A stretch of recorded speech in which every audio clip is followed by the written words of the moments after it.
Pagkasabi noon ng hukluban, bigla ang kumidlat at kumulog ng napakalakas, kasabay ng paglabas ng gabay ni Erwin na si Pahulangkog. Mga kabagis, umpisahan ng paganahin ang ating mga imahinasyon sa pakinang subscribe button. Salamat. Ang punyal na gawa sa sinukuan ni Popoy naman ay kusang nanginig sa kamay ni Popoy na tila ba may nilalang doon na gustong kumawala. Maya-maya pa, may maitim na usok doon ang kumawala mula sa punyal. Nag-anyo itong isang nilalang nakahawig ng isang gabunan. Nagulat si Popoy nang makita niya ang anyo ng usok na lumabas mula sa kanyang punyal. Naaalala agad ni Popoy ang una niyang napas lang na nilalang na hinigop ng kanyang punyal. Maya-maya pa, ang gabay naman niyang si Aniniwan ang nagpakita. Nasa kaanyo-anyo ng isang matipunong nilalang na may muka ng isang mabangis na pusa. Lumilingas din ang kulay pilak nitong mga mata na kumikinang sa dilim. Sa halili naman ni Manong Greg ay ang isang diwata, ang hari ng mga bayawak ni si Agama. Lahat ng kanilang gabay ay nasa espiritual na kaanyuan at walang pisikal na katawan. Sa pagsisilabasan ng gabay ng tatlo, iisa lang ang ibig sabihin nito. Matinding digmaan ang magaganap ng mga oras na yun. Popoy, ihanda mo ang iyong sarili. Kaming mga gabay nyo ay lalaban ng naaayon lamang sa inyong paggalaw. At siya nga pala, ang anino ng gabunan na yung unang napas lang ay siyang nagsisilbing iyong pananggalang. Huwag kang mag-alala, Popoy. Di basta-basta kayang wasakin ng mga hukluban niyan ang anino ng gabunan, sapagkat balanse pa ang abilidad mo pagdating sa kaliwa at kanan. Wika ni Aniniwan sa isipan ni Popoy. Ganun ba, kaibigan? Sige, gagawin ko ang lahat ng aking makakaya para lang makatatag sa digmaang ito. Kukonti tayo, marami sila. Siguradong mahihirapan tayong ubusin sila dito. Sagot naman ni Popoy. Habang nag-uusap ang dalawa gamit ang kanilang isipan, nasipat nila ang isang matandang hukluban na tinawag lahat ang alaga nitong parasitiko. Nagsanib-sanib yun na lumikha naman ng isang malaking nilalang na may maraming galamay. Maihahalin tulad yun sa isang higanting alakdan na may matutulis na mga galamay at mahabang buntot na punong-puno ng kamandag. Napakalaki din ng sipit nito na kayang pumutol ng katawan ng isang tao. Ngunit ang labis na ipinagtaka dito ni Popoy ay ang tatlong pares nitong mga pakpak na mabilis nitong ikinakampay. Naagaw naman ang atensyon niya nang magwika si Erwin ng, "Poy, Manong Greg, ako na ang bahala sa mambabarang na yan. Kayo na ang bahala sa iba pang hukluban at nilalang. Di biro ang kaalaman ng kanang kamay ni Conrado na isang kinikilalang maestro ng lahat ng may kaliwang karunungan sa lugar na ito. Sige na, maganda na kayo. Mapapasabak tayo sa matinding laban." Pabulong na wika ni Erwin sa dalawa. Si Popoy at Manong Greg naman noon ay tahimik lamang habang sinusubukang pataasin pa ang kanilang bakod sa katawan.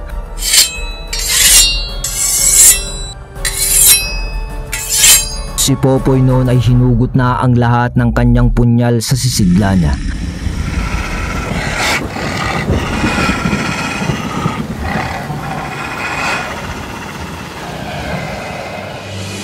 Sa pagpatak ng bawat segundo, nagaangil na ang ibang nilalang. Maya-maya pa, napansin ni Erwin na nagbibitaw na ng orasyon ng mambabarang kasabay ng paghugot nito ng mahabang sundang. Kaya naman nag-orasyon na rin si Erwin upang kontrahin ang mga binibitawang orasyon nito.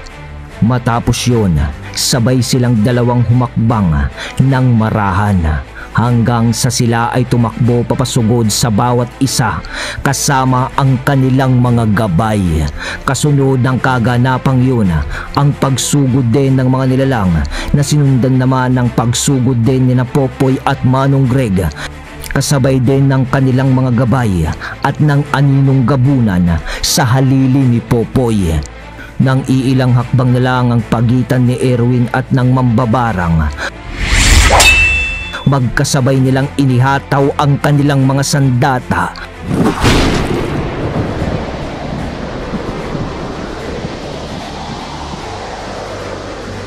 Kasabay din ng paglalaban ng gabay ni Erwin na si Pahulang Kog at ng nilalang na nilikha ng mambabarang.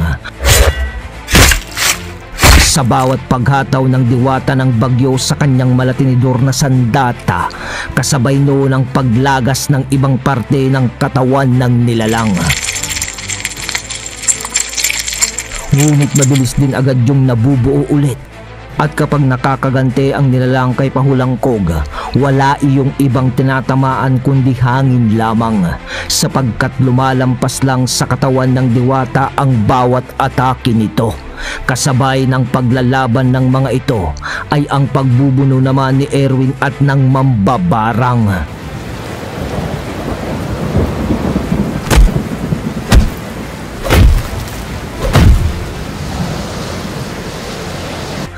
Una, naglaban sila ng pisikalan.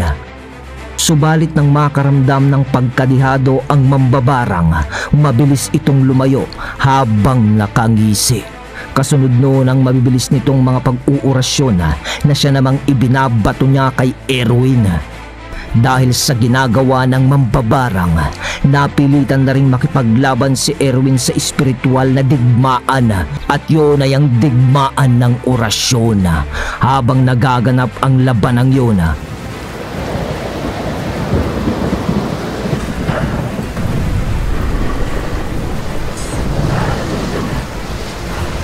kasalukuyan din namang nakikipagtuos si Popoy at Manong Greg sa dalawang manggagaway at isang mangkukulam at sa mga iilang uri ng aswang sa paligid dahil sa dami ng kanilang kalaban.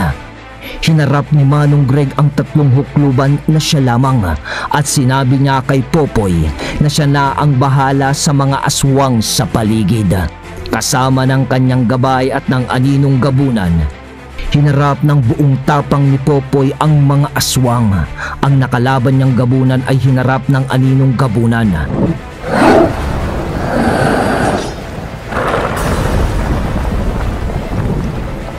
Si Popoy naman ay tinulungan ni Aniliwan upang magamit niya ng pangmatagalan ang lubid ni kamatayan. Ang mga tiktik noon na lumilipad sa ere at walang kaalam-alam sa abilidad ng mga punyal ni Popoy.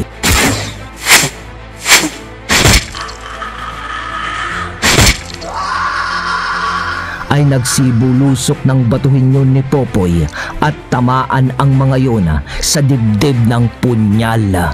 Subalit pagdating sa mga bangkilan at gabunan, lubhang nahihirapan si Popoy sapagkat bibiro ang lakas ng mga ito sa pakikipaglaban. Ang ginagawa ni Popoy, sinusugatan niya ang mga ito gamit ang punyal na gawa sa kahoy na sinukuan. Sa ganung pamamaraan, nagagawa niyang pahinain ang mga nilalang hanggang sa kusa na lamang ang mga yon na namamatay. Ngunit nang pagtulungan si Popoy ng mga gabunan, doon siya mas lalong nahirapan. Nagtatamo na siya noon ng malalalim na sugat kahit napakabilis ng kanyang pagkilos. At kahit nakasanib na sa kanya si Aniniwan, ramdam pa rin niya ang lakas ng mga aswang. Pero nang kukuyugin na sana siya ng mga nilalang, bigla ang may sumapak at nagpatalsik sa mga ito. Laking gulat ni Popoy nang tignan niya kung sino ito. Ang gabunan na sinaniban ng aninong gabunan. Kumikilos ang gabunan na yun habang hirap na nagsasabi ng, "Anong ginawa mo sa akin, Antingero? Tandaan mo, kung ano man ang ginawa mo sa akin, Pagbabayaran mo ito. Wika ng gabunan habang isa-isang inaatake ang kanyang mga kasama. Napangisi na lang nun si Popoy dito habang nagwiwika ng tignan mo nga naman, napakarami palang kayang gawin ang aking kasangga. Huwag kang magalala, babayaran kita sa pamamagitan ng pagkithil ng iyong buhay pagkatapos ng digmaang ito. Matapos niyang makapagwika, mabilis siyang kumilos at isa-isang kinuha ang mga punyal na nakatarak sa dibdib ng mga tiktik at isa-isang ibinato sa mga gabunan at bangkilan. Bagaman malalakas ang mga aswang na yun, wala na itong nagawa sa sumpang nakakapit sa mga punyal. Tumumba na lang sa lupa ang mga nilalang habang paralisado at di makagalaw. Matapos niya yung gawin, ang lubid naman ni kamatayan ang inihataw niya sa mga ito. Nang makita naman ng mga nilalang ang lubid ni kamatayan na hawak ni Popoy, nagkukumahog ang mga itong makalayo sa kanya. Ngunit dahil sa bilis ni Popoy na kumilos, hindi pinalad ang iba sa mga nilalang na makaiwas sa atake ni Popoy. Samantala, ang gabunan na sinaniban ng aninong gabunan ay nagmistulang lantang gulay na sumusunod lang sa nais na kilos ng aninong gabunan. Marami-rami na rin ang napatay nito, sapagkat masugatan man ang katawan ng mismong gabunan, di yun iniinda ng aninong gabunan.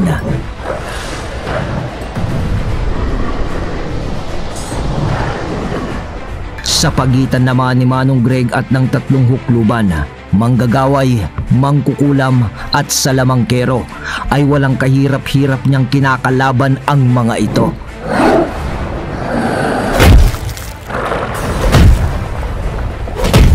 Sa pamamagitan ng pisikal na lakas, kasama ang kanyang gabay at ang mga alaga niya, halos di magkanda-ugaga ang tatlong hukluban kung sino ang uunahin nila. Kapag inuuna nila si Manong Greg, inaatake naman sila ng mga alaga nito. Kaya walang magawa ang mga hukluban kundi hatiin ang kanilang puwersa para lamang magawa nilang kaharapin ng sabay si Manong Greg at ang mga alaga nito. Kasabay ng mga pangyayari ang patuloy na pagdaluyon ng malakas na hangin at malakas na ulan.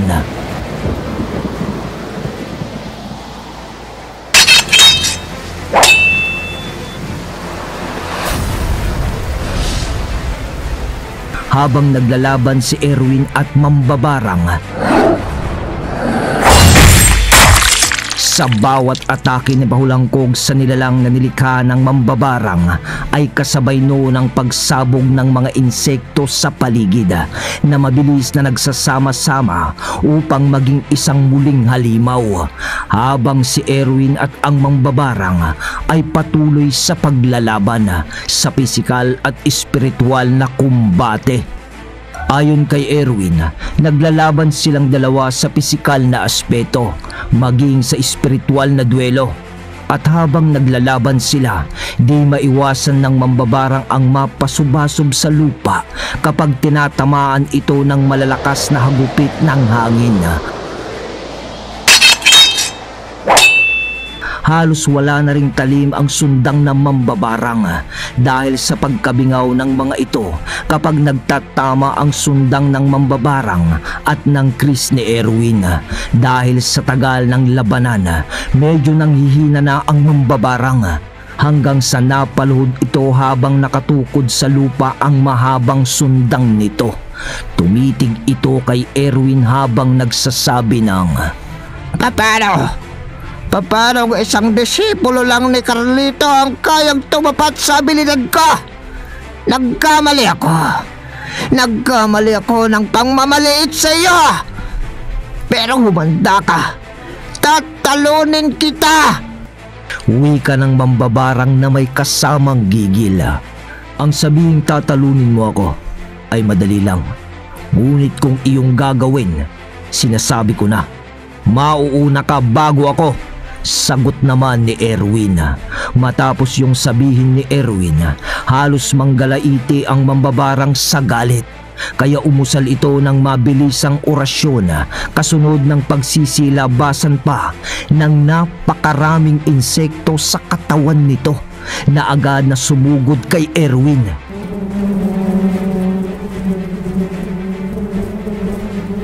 Si Erwin naman, isang malakas din na orasyon ang pinakawalan kasabay ng kanyang pagsugod sa nilalang. Sa pagsugod ni Erwin,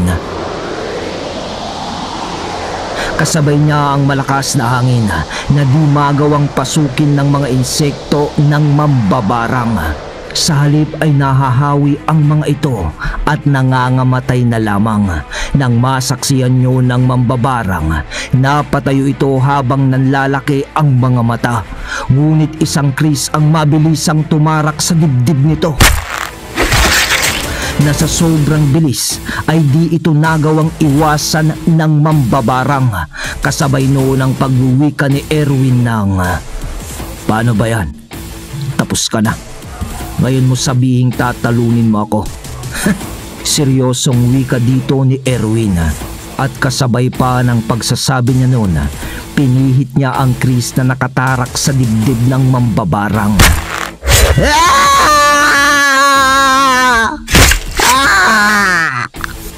Napasigaw na lang ang nilalang habang tanging pagdaing na lang sa sakit ang nagagawa nito.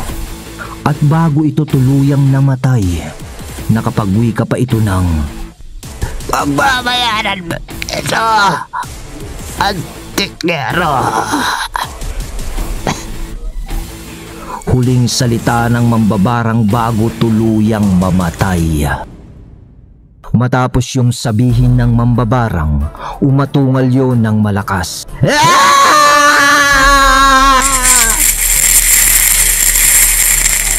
Habang unti-unting nalalagas ang kalamnan hanggang sa matira na lamang ay ang mga buto nito.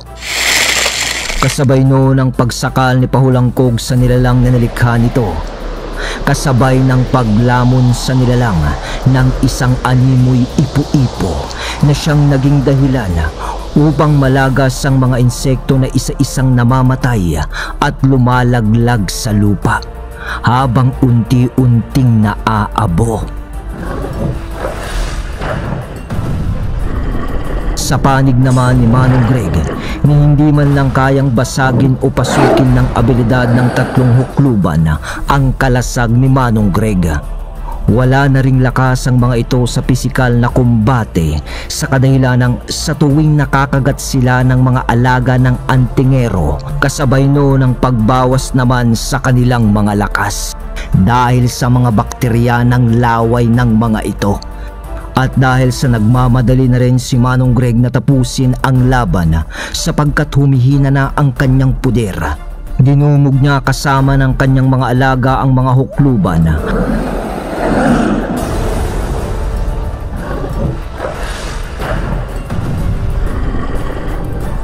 At bago nila agwata ng mga ito, sinigurado nilang gutay-gutay na ang kalamnan ng mga yun. Sa kaganapan naman kay Popoy, laban sa mga iba't ibang uri ng aswang, ginamit niya ang abilidad niyang makapagtago sa mga anino sa paligid, gamit ang kombinasyon ng lubid ni kamatayan at ng punyal ng sinukuan. Isa-isa niyang tinapos ang mga nilalang. Ang iba sa mga ito ay nagtatangkang tumakas sa kadahilan ng di nila magawang sundan ang bawat galaw ni Popoy.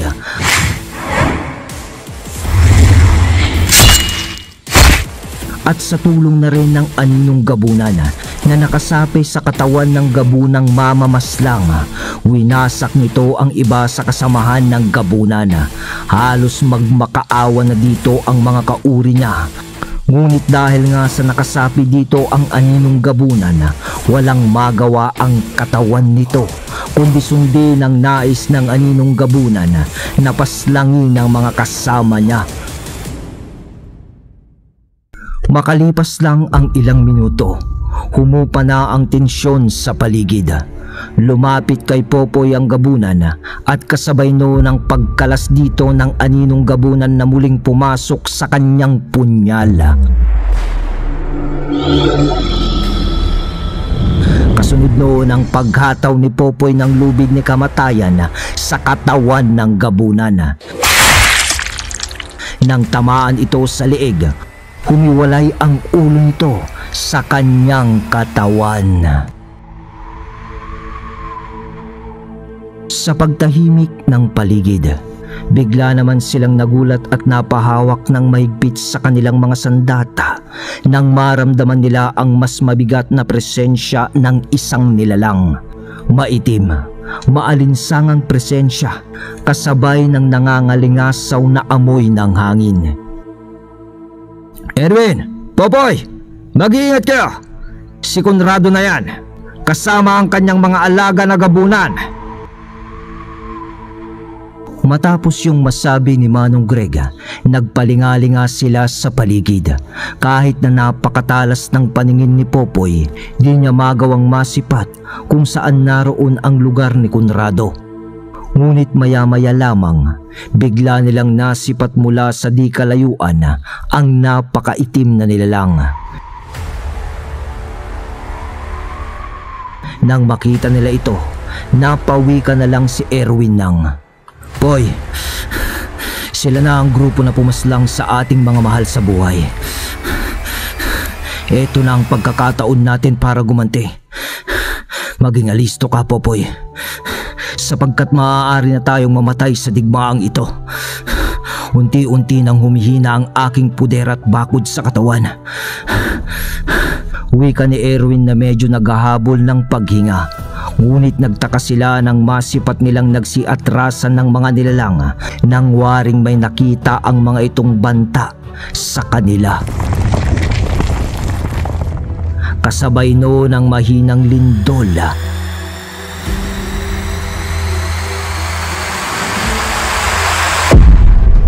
At ang pagdating ng isang nagliliwanag na panauhin na may nag-aapoy na mga mata na mayroong bilog na simbolo sa dibdib na nagliliwanag.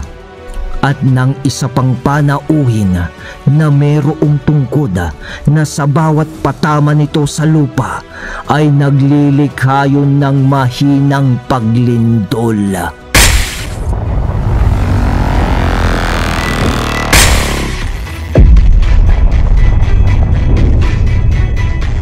Sa pagdating ng mga panauhin na yun, bigla naman ang pagkawala ng mga nilalang sa paligid habang lumalapit ito sa kanilang tatlo. Kasabay noon ang pagbabalik ng mga ito sa normal nilang aspeto bilang mga ermitanyo. Paglapit ng mga ito sa kanila, napansin pa ni Popoy ang bahagyang pag-usok ng dibdib ng matanda.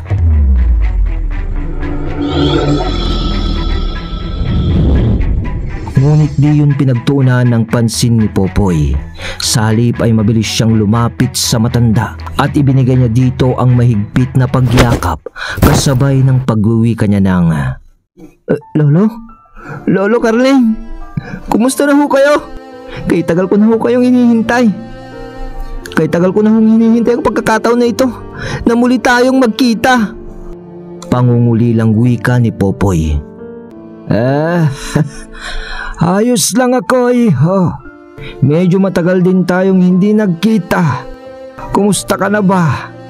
Pasensya ka na, iho, ha. Di ko na kayo nagabayan ng maayos ng Kuya Erwin mo. Nabalitaan ko ang minsan mong paglilingkod sa pinakapuno ng mga demonyo sa lugar na ito. Pero masaya pa rin ako. At nagawa mong magbago sa kabila ng pagsubok sa iyo ng tangan mong abilidad. Wika ni Lolo Carling kay Popoy.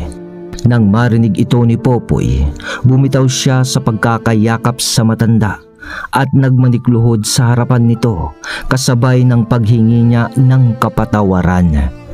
Tumayo ka, iho. Di ako Diyos na dapat mong luhuran. Di ka sa akin nagkasala, kundi sa ating Ama. Kaya kung may panahon ka, magtungo ka sa kanyang tahanan at buong puso kang humingi ng kapatawaran. Tugon naman ng matanda. Siya nga pala, Erwin. Ginoong Gregorio, kumusta na kayo? Batid kong napasabak kayo sa matinding digmaan. Pasensya na kayo at medyo nahuli ako ng dating. Buti na lang, di pa nagsisimula ang paghihimagsik ni Conrado para gumanti sa inyong tatlo. At deka nga lang, napakarungis naman ng lugar na ito. Hayaan niyo munang ako na ang maglinis nito. Dagdag pa na wika ni Lolo Carling. Kasunod noon ang pagbulong nito ng orasyon sa kanyang palad na siyang ikinumpas niya sa hangin.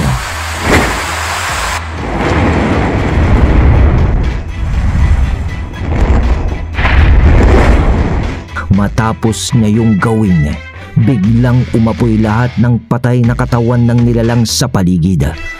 Labis na pagkamangha ang naramdaman ng tatlo sa ipinamalas na kakayahan ng matandang ermitanyo. Alam nilang isa lang yun sa mga abilidad nito, kaya't alam din nila na di biro ang kaalaman nito pagdating sa lihim na aral. Pero mas nagulat naman sila nang bahagyang itinaas ng kapatid ni Lolo Carling na si Ermitanyong Anghel ang tungkod nito at bahagyang itinutok sa lupa. At kahit walang pahintulot ni Erwin, biglang naging matiwasay ang paligid.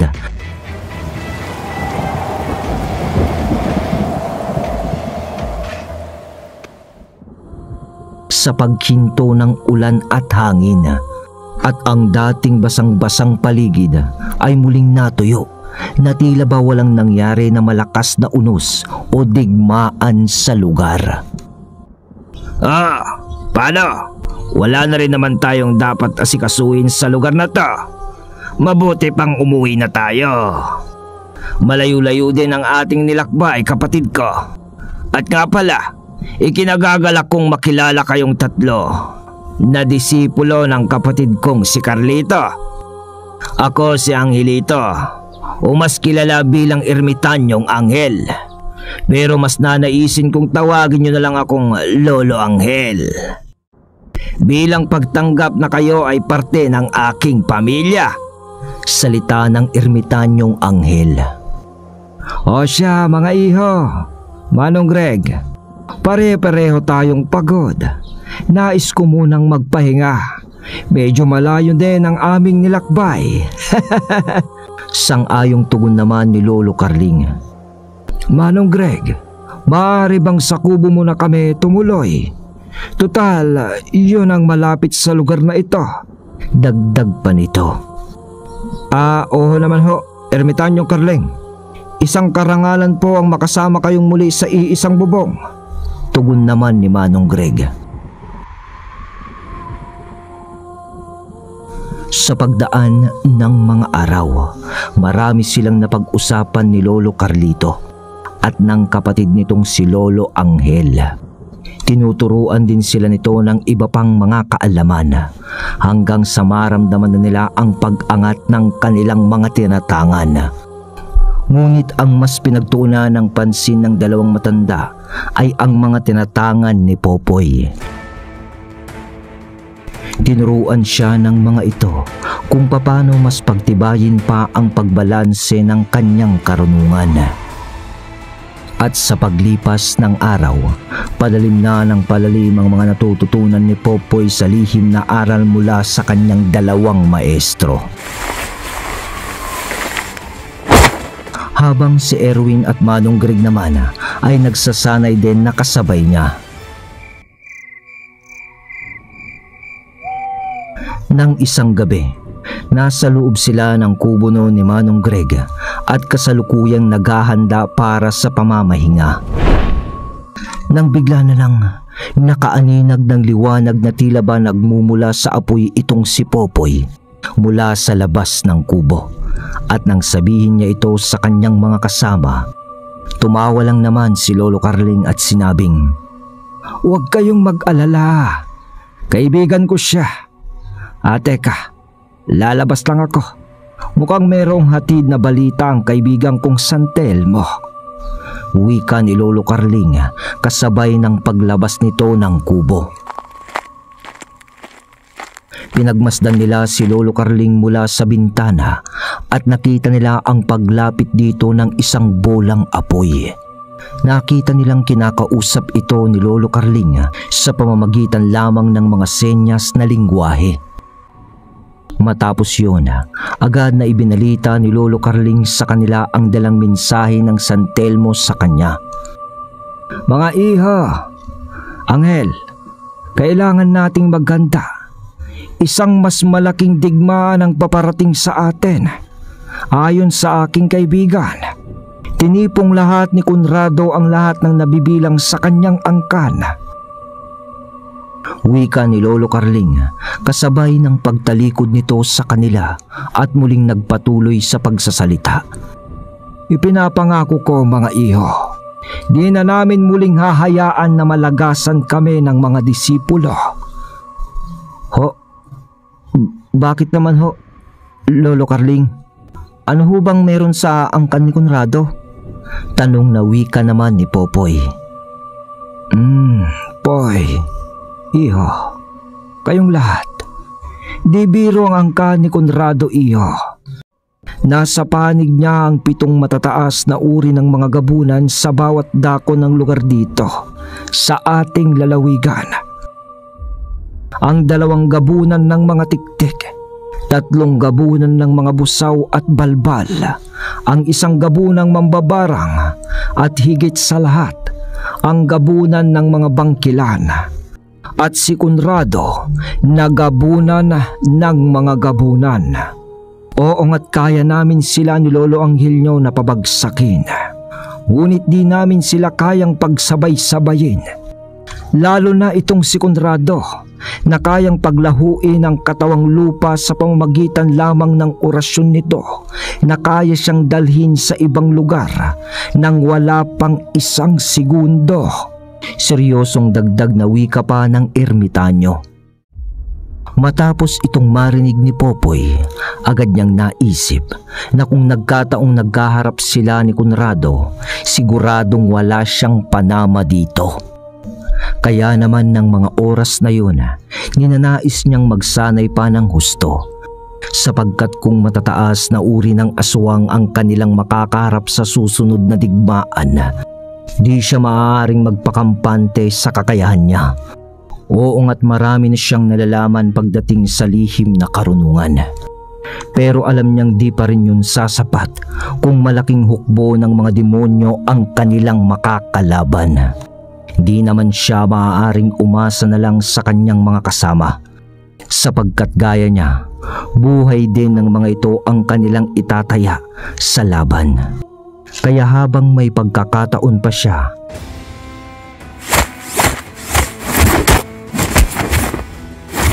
hinasa niya ng mabuti ang kanyang abilidad hanggang sa maabot na niya ng sukdulan ang kanyang kakayahan.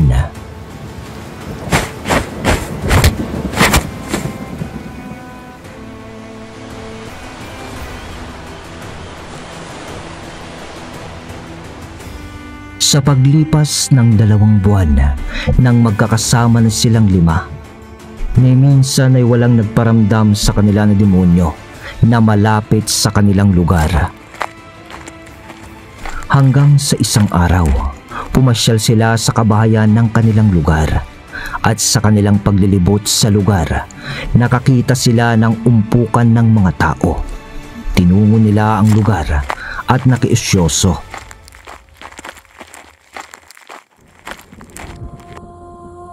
Nang makita nila ang pinagkakaguluhan ng mga tao, laking gulat na lamang nila nang makita nila ang nakakapangilabot na sinapit ng isang buong pamilya. Nawakwak ang mga tiyan at butas ang mga ulo. Wala na ring mata ang mga yun, at ang mas nakakadiri sa lahat ay nagkalat sa paligid ang gutay-gutay na nga nalamang loob ng mga ito. Nawawala din ang puso at ang mga atay ng mga kaawa-awang mga biktima ng mga aswang. At ayon sa kanilang napagtanungan ukol sa nangyari, madalas daw ay may nawawala sa kanilang lugar na mga tao. At ayon pa sa ibang taong naroroon sa lugar na noon lang nagkaroon ng ganung kaganapan sa lugar. Nang suriin ng ermitanyong si Carling ang mga bangkay, doon nila nalaman na di yun kagagawan ng mababang uri lang ng aswang. Dahil kung mga yanggaw ang pumaslang sa mga biktima, walang ititira sa laman ang mga yun. Subalit kung mga gabunan o mas mataas pa sa gabunan, tanging piling parte lang ng katawan ng tao ang kukunin ng mga ito. Sobra na ang karahasang nangyayari sa lugar na ito. Kailangan na nating bantayan ng mabuti ang bawat sulok ng lugar na ito. Dahil kapag nagkataon, babalutin na ng kadiliman ang ating lugar. Maganda tayo.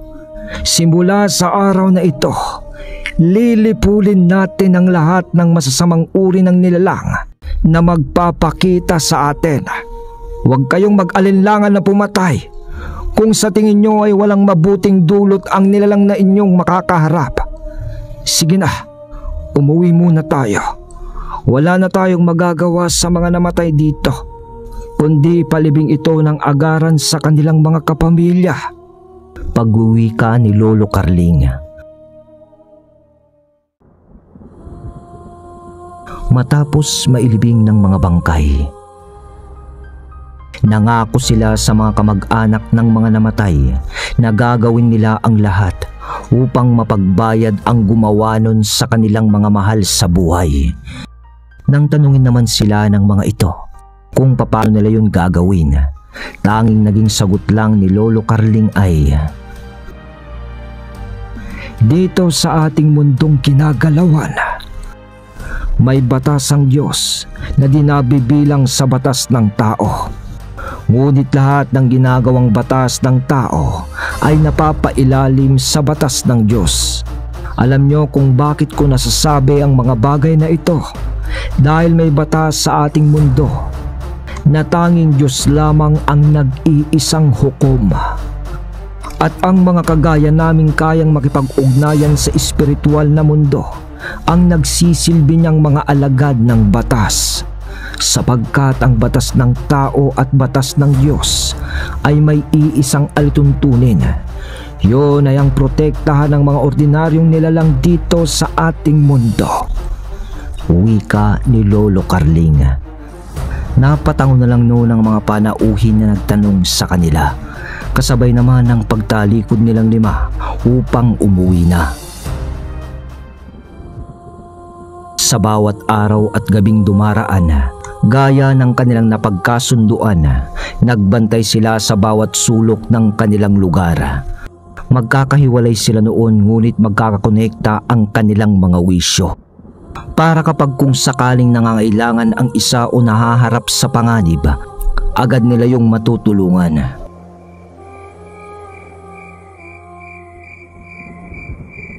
Nang isang gabi, habang nasa itaas ng puno si Popoy, habang nakakubli ang kanyang pisikal na katawan sa mga anino, may naramdaman siyang papalapit na nilalang. Inilibot niya din ang kanyang paningin sa buong paligid, hanggang sa bulungan siya ni Aniwan na huwag siyang gagalaw. Nang tanungin niya ito kung bakit, sinabi lang nito na may nilalang nalalapag kung saan sila naroroon. Makalipas nga ang ilang minuto, nakarinig si Popoy ng pagaspas ng malalapad na pakpak. Kaya naman mas ikinubli pa niya noon ang kanyang sarili sa mga anino. Maya-maya lang, lumapag nga ito sa isa sa mga sanga na puno kung saan nagtatago si Popoy. Nang makita niya ang itsura ng nilalang, bumulong muli sa kanya si Aniniwan. Popoy, mag-iingat ka. Isa yang gabunan. Alam kong nararamdaman niya tayo, kaya mag-iingat ka sa bawat galaw mo. Di lang yan basta gabunan. Isa yang mataas na uri ng gabunan na nabibilang sa hanay ng mga wakwak. Bulong ni Aniniwan sa isipan ni Popoy. Gabunang wakwak? Oo, Popoy. Kakayanin natin siya kung siya ay nag-iisa lamang. Ngunit kapag may mga kasama yan, tiyak na mapapahamak ka lang, Popoy. O kahit nag-iisa yan, kayanin man natin yan, sigurado naman na tayo ay mahihirapan. Wika ni Aniniwan kay Popoy. At sa kanyang pagmamasid sa gabunan, naririnig niya yung umaangil ng bahagya habang nagpapalingon-lingon sa paligid. Maya-maya pa, ibinuka nito ang malalapad nitong pakpak at agad na pumailan lang sa himpapawid.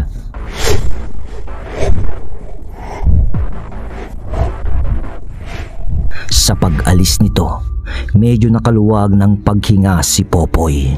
Ramdam niya kasi ang di pangkaraniwang presensya ng nilalang na yun. Ngunit siya'y nagtaka nang di pa rin nawawala sa paligid ang presensya nito.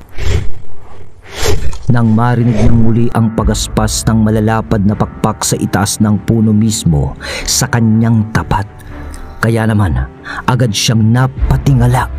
Laking gulat niya nang makita niya ang gabunan na pabulusok kung saan siya nakakubli. Dahil sa kanyang pagkagulat, mabilis siyang tumalon sa puno paibaba sa lupa.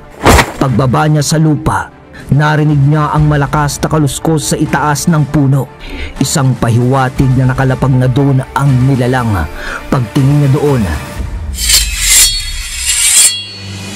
napabunot siya ng mabilis sa kanyang mga punyal nang makita niya ang nilalang na nakadapo na sa sanga habang nakatitig sa kanya ang mga namumula nitong mga mata habang nagwiwika ng, "Anong ginagawa ng isang antigerong kagaya mo sa lugar na to? Balak mo bang makisali sa gulo na aming nilulunsad laban sa dalawang ermitanyo at sa mga kasama nito? O baka naman isa ka sa mga taong sinasabi ko?" Wika ng nilalang habang nadapo sa sanga ng puno. Kung sabihin kong oo, anong gagawin mo, demonyo? Papaslangin mo ba ako? Sige lang, nakahanda ako. Sinisigurado kong walang ibang mamamatay sa lugar na ito kundi ikaw at hindi ako. Seryosong tugon naman dito ni Popoy. Nang masabi yun ni Popoy, ngumisi lang naman ang gabunan kasabay ng mabilis nitong paglapag sa lupa habang nagsasabi ng, "Tignan natin ang tigas mo, antingero." Wika ng gabunan kasunod ng mabilis na paglipad nito papasugod kay Popoy. Subalit nang malapit na ang nilalang kay Popoy, bigla itong nag-iba ng direksyon papaitaas sa ere nang makita nito ang paglitaw ng lubid ni kamatayan sa kaliwang kamay ni Popoy at ang paglabas ng aninong gabunan sa punyal na sinukuan. Akala ko ba susubukan ng tigas ko? Napakabilis naman atang magbago ng iyong isipan. Wika ni Popoy sa lumipad na gabunan. Ang gabunan naman noon ay muling marahang lumapag sa puno habang nagsasabi ng, "Mas maganda kung pareho tayong may kasama, hindi ba?" Tugon ng gabunan kasabay ng pag-alulong nito.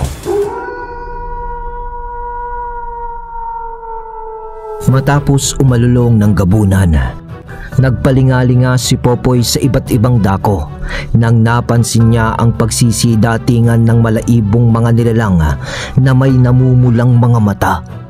May malalapad na pakpak na napakaiitim. "Boy, yan na nga ba ang sinasabi ko? Di naman sa natatakot ako, pero alam kong mahihirapan tayo kung tayo lang ang haharap sa kanila." Wika ni Aniniwan sa isip ni Popoy. "Huwag kang magalala, kaibigan. Para saan pa at nagsanay ako? Di ba para yon sa mga pagkakataong ganito? Tsaka nakakalimutan mo ata na napakarami ng nahigop na anino ng aking punyal ng sinukuan na ngayon ay tinatangan na ng aninong gabunan na ating kasangga.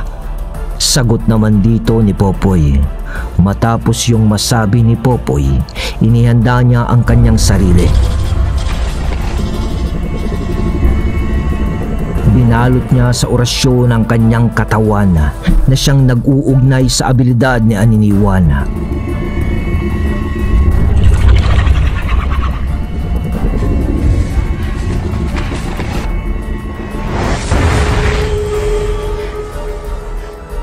At makalipas lang ang ilang segundo, nagliwanag ang mga mata ni Popoy. Kasabay noon ang pagbato nito ng punyal sa gabunan na sinundan niya ng mabilis na pagkilos.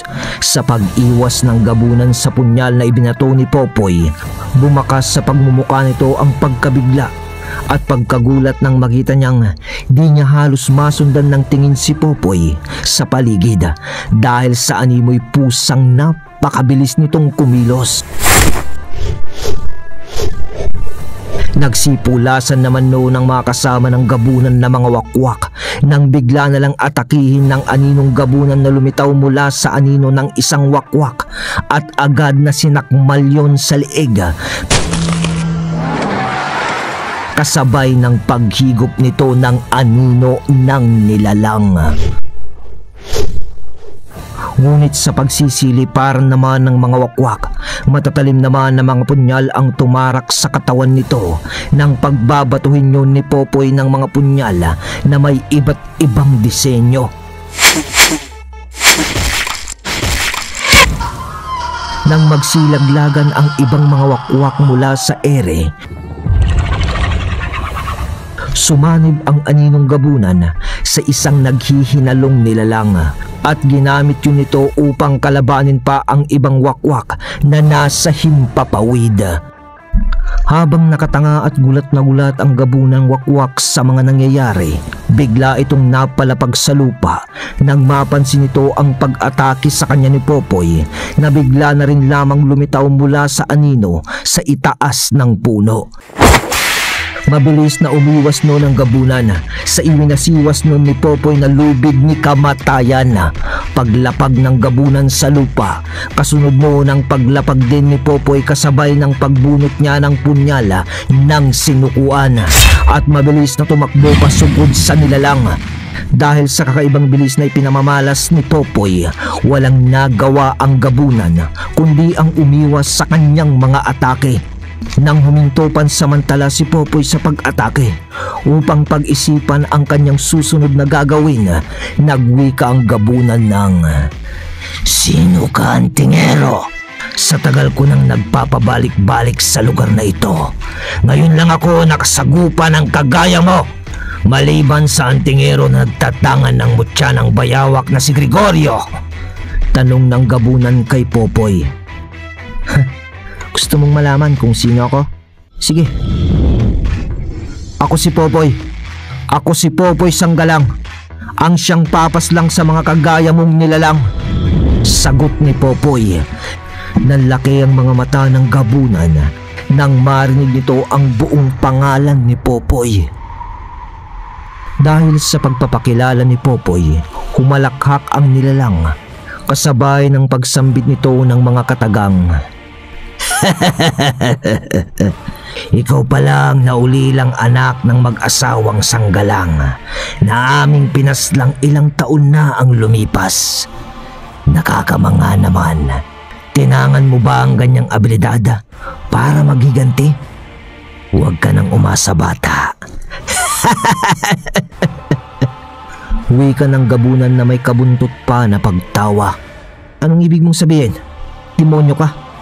May nalalaman ka ba sa pagkatao ko?" Tugon ni Popoy. "Kung di mo lang alam, isa ako sa mga pumaslang sa mga magulang mo at sa dalawang matandang nagtatapang-tapangan na kami ay harapin." Sagot ng gabunan. Nang marinig ito ni Popoy, kumulimlim ang kanyang pagmumuka habang nagbabanggaan ang mga ngipin nito dahil sa galit na bigla na lang niyang naramdaman nang marinig niya sa gabunan ang tungkol sa pagkamatay ng kanyang mga magulang. Kung ganon, isa ka dapat sa sisingilin ko, demonyo. Dahil sa iyong mga sinabi, isinusumpa ko. Lilipulin ko kayong lahat. Seryosong wika ni Popoy. Laking gulat naman ng gabunan nang atakihin siyang biglaan ng isang wakwak. Anong ginagawa mo? Nasisiraan ka na ba ng ulo? Tanong nito. Ngunit umangil lang ang wakwak na may sapi ng aninong gabunan at muli itong umatake sa nilalang. Agaran naman ang ginawang pag-iwas ng gabunan. Subalit kasunod din nito ang papasugod ng si Popoy na nagbabadya ng ihataw ang lubid ni kamatayan. Kaya naman wala nang nagawa ang gabunan kundi ang muling lumipad sa himpapawid na mabilis din namang sinundan ng aninong gabunan sa pamamagitan ng sinaliban nitong katawan ng wakwak. Subalit buong lakas itong sinalubong ng gabunan at malakas na tinadyakan. Kaya naman muli itong bumagsak sa lupa. Sa pagbagsak noon, kasabay na noon ang paghiwalay ng aninong gabunan sa katawan ng wakwak. Ngunit isang punyalang muntikan nang tumama noon sa dibdib ng gabunan nang bahagya niya itong maiwasan.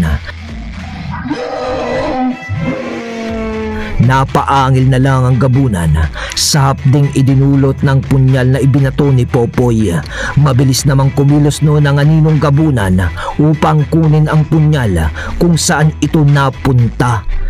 Napasambit na lang noon si Popoy ng salitang duwag nang magwika ang gabunan ng, "Sa ngayon, panalo ka, antingero! Pero sa susunod, dudurugin ka namin kasama ng 2 ermitanyo!" Salita ng gabunan habang lumilipad papalayo sa lugar. Napadura na lamang nun si Popoy at napamura. Subalit isang balita ang umagaw ng atensyon ni Popoy nang kausapin siya ni Ermitanyong Carling sa pamamagitan ng koneksyon ng kanilang mga wisyo. Popoy, tumuhin mo ang kinaroroonan ni Manong Greg mo.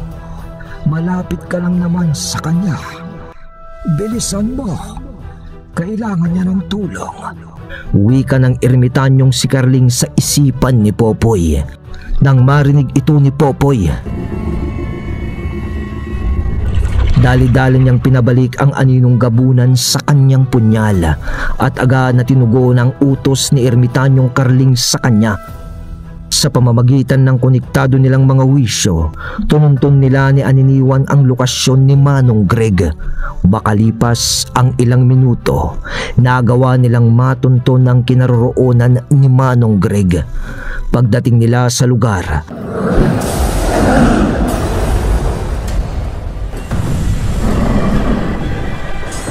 agad na bumungad sa kanila ang labanan sa pagitan ni Manong Greg at ng mga aswang na mayroong malababoy na pagmumuka.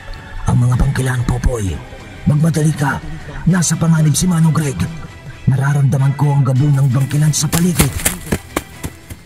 Habang nananakbo sina Popoy, mabilis na kumalas ang aninong gabunan sa punyal at mabilis ang lumapit kay Manong Greg. Lumundag ito sa ere na waring may aatakihin. Ganoon na lang ang pagkagulat ni Popoy nang biglang lumitaw mula sa dilim ang isang nilalang na umiwas sa pagsalakay ng aninong gabunan. Nang tamaan niyo ng liwanag ng buwan, nakita ni Popoy ang isang nakakapangilabot na kaanyuan na isang pinakamataas na uri ng gabunan. Nang muli niyang sulyapan si Manong Greg, nakikipaglaban ito sa mga aswang na sabay-sabay siyang sinusugod. Nang tutunguhan niya na sana ito, bigla naman siyang napahinto nang sumulpot sa unahan niya ang gabunang bangkilan habang nagsasabi ng, "Humabol ka pa talaga sa kanyang kamatayan, antingero." Wika ng gabunang bangkilan.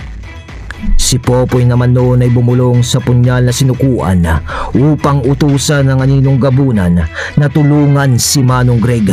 Sa pagtanggap ng Aninong Gabunan sa utos ni Popoy, wala nang patumpik-tumpik pang itong sumugod.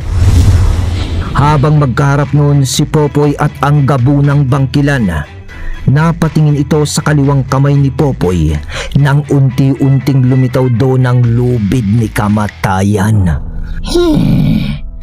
Mukhang bago ka lang sa lugar na ito, Antingero. Kakaiba ang sandatang ginagamit mo. At saka, isa pa, paanong nagkaroon ka ng kasanggang isang gabunan na nasa kaanyuan lamang ng isang anino? Tanong ng Gabunan kay Popoy. Bakit ko naman sasabihin sa'yo, demonyo? Kalaban kita sa larangan na to. Seryosong tugon naman ni Popoy. Pagkasabi nun ni Popoy, bumulong sa kanya si Aniniwan na nakahanda na sa kung anumang labanang magaganap. Popoy, ang ating kaharap ngayon ay di hamak na mas malakas sa Gabunang Wakwak na una nating nakasagupa. Mag-iingat ka. Kung gaano kalakas si Conrado, nasa ikatlong bahagi ng lakas nito ang Gabunang Bangkilan na yan. Bulong ni Aniniwan. Kahit gaano pa kataas ang antas ng kanyang abilidad, Aniniwan, pababagsakin natin siya kahit ano pa man ang mangyari. Hindi ako titigil sa pagpatay sa mga demonyong yan na siyang dahilan ng pagkawasak ng aking pamilya. Tugon naman ni Popoy. Sa paglitaw ng lubid ni kamatayan sa kamay ni Popoy, ibinuka ng Gabunan ang malalapad nitong mga pakpak, kasabay ng pag-aangil nito habang ipinapakita ang mahahaba nitong mga pangil, kasabay ng pag-uwika nito ng, "Ngayon mo pa lang ako makakalaban, Antingero. Kaya't alam ko na wala ka pang alam sa kung anong kaya kong gawin." Pag-uwika ng Gabunan matapos nitong magsalita. Sumalida ito ng paglipad patungo kay Popoy. Inihanda ni Popoy ang kanyang sarili dahil sa alam niyang matinding laban ang mangyayari. Ngunit nanlaki ang mata ni Popoy nang biglang mawala sa paningin niya ang Gabunan nang tumapat yun sa parting madilim. Si Popoy naman ay agad na bumitaw ng mabilisang orasyon at ikinubli ang sarili sa mga anino. Matapos niya yung gawin, nakarinig siya ng tinig na nagsasabi ng, "Tingnan mo nga naman. Taglay mo pa rin pala ang abilidad ng mga hiyas ng kadatuan, Antingero. Sa pagkakaalam ko, nasa pangangalaga ito ng isang engkantong anino na nagngangalang Aniniwan. Hindi ba, Antingero?" Wika ng Gabunan na di matukoy ni Popoy kung nasaan. Nang marinig ito ni Popoy, napakunot ang kanyang noo at napatanong kay Aniniwan sa kanyang isipan ng, "Aniniwan, bakit kilala ka ng nilalang na ito? Maaari mo bang sabihin sa akin kung paano?" Wika ni Popoy. "Sa pagkakaalala ko, merong naging kaagaw si Ermitanyong Carling sa pagkuha ng birtud na inaalagaan ko sa pamamagitan ng aking mga pangil. At sa pagkakaalam ko, isa itong Gabunan. Siguro ay siya na ang nilalang na yun, Popoy. Malakas ang Gabunang yan, Popoy, sapagkat nagawa niyang takasan ang kamatayan sa kamay ni Adlawan na siyang gumagabay kay Ermitanyong Carling." Sagot ni Aniniwan sa isip ni Popoy. Samantala, isang bangkila ng nagawang yakapin ni Manong Greg mula sa likod, kasabay ng paggilit niya dito ng kanyang espiritual na kuko ng bayawak. Kasunod ng buong lakas niyang pagtulak dito papalapit sa Aninong Gabunan, at dahil sa pinsalang natamo nito mula kay Manong Greg, agad yung nasa niban ng Aninong Gabunan. Sa pagsanib nito sa nilalang, umangil ito ng malakas.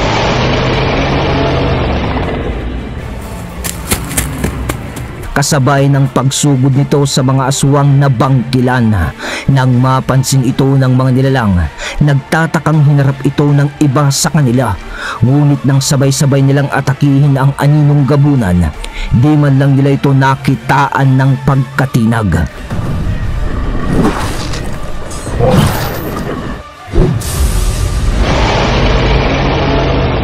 At nang pagkakakalmutin nila ito, umatras lang ito ng bahagya at buong lakas na bumuelo ng mabilisang pag-atake.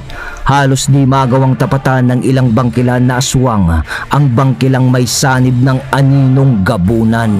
Dahil sa tulong nito, nagawang makasabay ni Manong Greg sa mga aswang kahit na may ilang pinsala na ito sa katawan. Samantala, habang nangyayari ang labanan na yon, si Popoy at ang gabunang bangkilan ay kasalukuyan pa rin nagpapakiramdaman nang biglang muling ibuka ng gabunang bangkilan ang malalapad nitong pakpak. At sa mabilisan pa na pagpatak ng segundo, sumugod ito kay Popoy. Agad namang inihanda ni Popoy ang lubid ni kamatayan habang nakahawak na siya sa punyal ng sinukuan. Nang iilang agwat na lang ang pagitan nilang dalawa, mabilis na inihataw ni Popoy ang lubid ni kamatayan sa gabunan. Ngunit nagulat siya nang sambutin ito ng gabunan gamit lamang ang mga palad nito.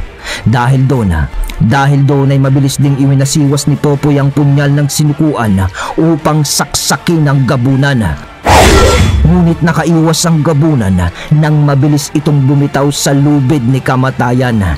Nakangisi yung lumayo kay Popoy habang mata sa matang nakikipagtitigan kay Popoy. At sa isang iglap ay muli itong naglaho sa dilim. Naramdaman na lang ni Popoy ang biglaang paglitaw nito sa kanyang likuran habang inaambaan nito ng matatalim nitong mga kuko na siya namang sinangga ni Popoy sa pamamagitan ng punyal na isinaksak niya patalikod.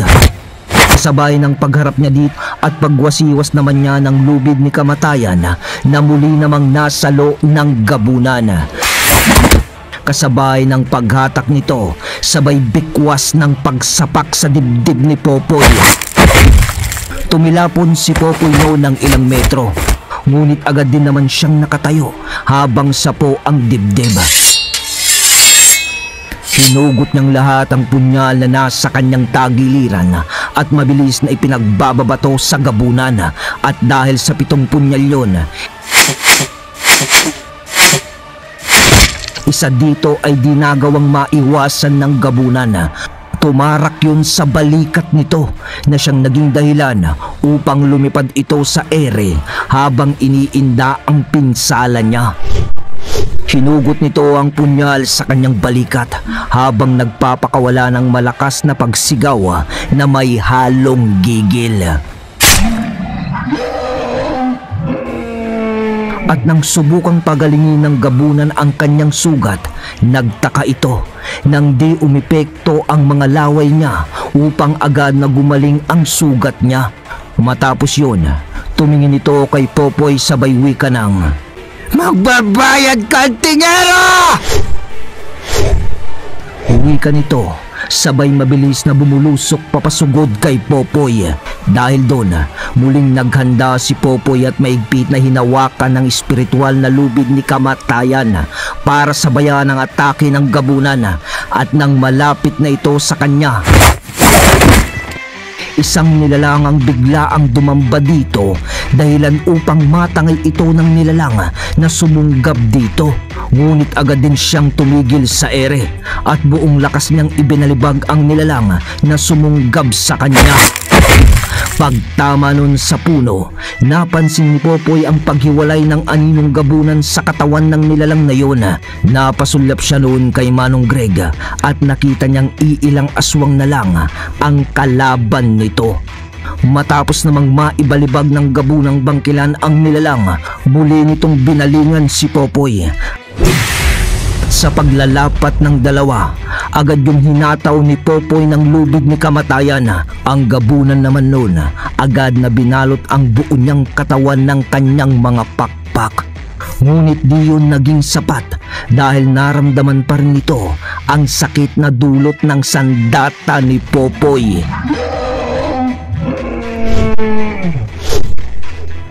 Kaya muli itong napaatungal at muling pumailan lang sa himpapawid.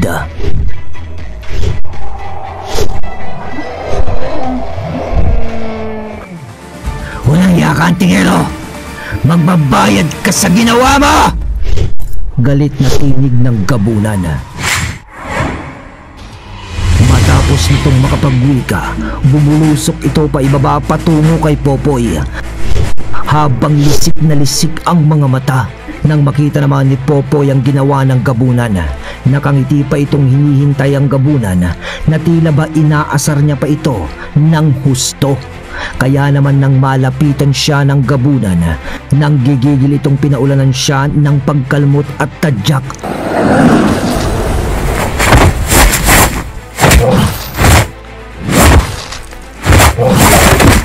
Ngunit dahil sa abilidad ni Aniniwan, walang kahirap-hirap niya itong naiiwasan. At nang magkaroon siya ng pagkakataon, iwinasiwas niya ang kanyang punyal dito. Kaya naman napahinto ang gabunan sa pag-atake nang tamaang muli ito sa kanyang braso ng punyal ng sinukuan.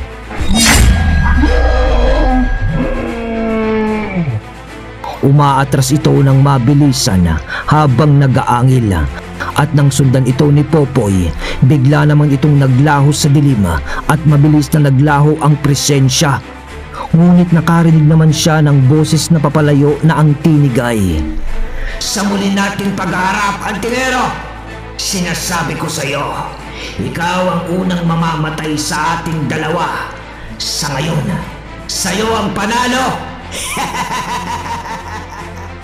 wika na tinig ng gabunan na unti-unting nawala sa kawalan. Sa pagkawala ng gabunan ay siya namang pag-atungal ng huling bangkilan na pinaslang ni Manong Greg.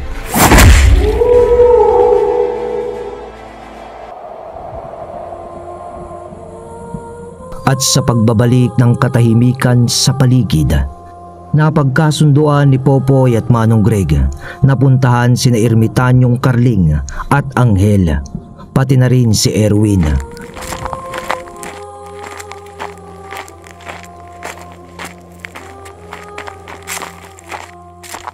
Natagpuan nila ang mga itong tila ba napapasabak din sa gulo.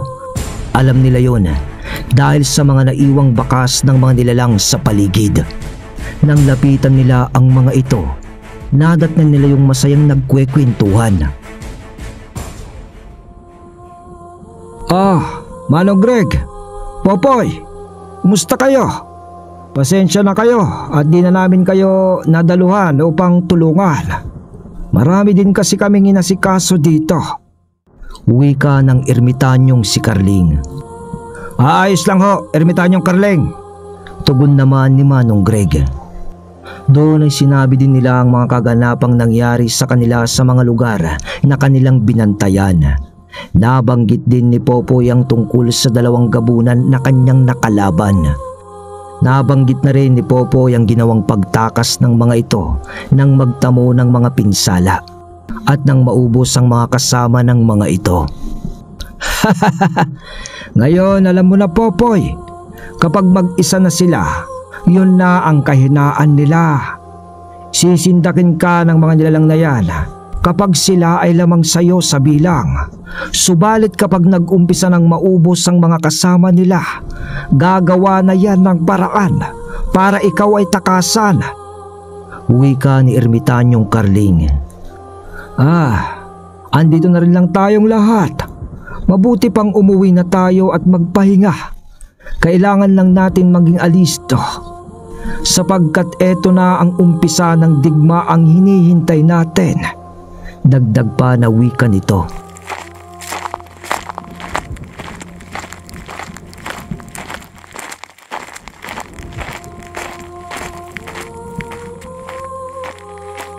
Sa kanilang pag-uwi, sila naman ang nagulat sa kanilang nadatnan. dahil sa nakahilata ang mga bangkay ng mga tao sa harapan ng bakuran ng kubo ni Manong Greg. Agad silang nag-sign of the cross nang ito ay kanilang makita. Nagkalat ang mga laman loob sa lupa at halos mamula sa dugo ang harapan ng tahanan ni Manong Greg dahil sa mga bangkay ngayon ng tao. Ay, mukhang desperado na talaga ang mga nilalang na yan. Tahasan na nila tayong hinahamon sa isang digmaan. Di natin pwedeng hayaan ang mga ganitong pangyayari.